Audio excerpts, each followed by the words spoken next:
নমস্কার। কবি ভবানী প্রসাদ মজুমদারের লেখা কবিতা ঘটলো যাতায় শোনাচ্ছি ভাই। আরে আরে চিকার মশাই, এটা কেমন ব্যাপার? ছুটে ছুটে দেখুন ঘামে ভিজলো গায়ের র্যাপার। আর যে মিনিট দুয়েক আগে বেরিয়ে গেল গাড়ি, মগের মুলুক নাকি মশাই, নাকি মামার বাড়ি। 30 বছর করছি তাই ডেলি প্যাসেঞ্জারি।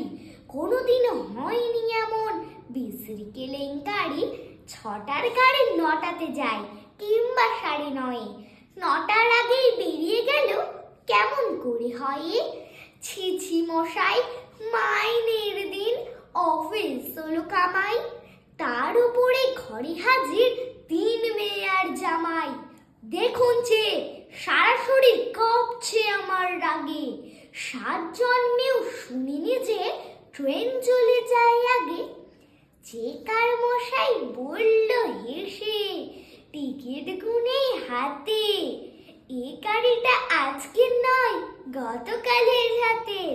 নমস্কার।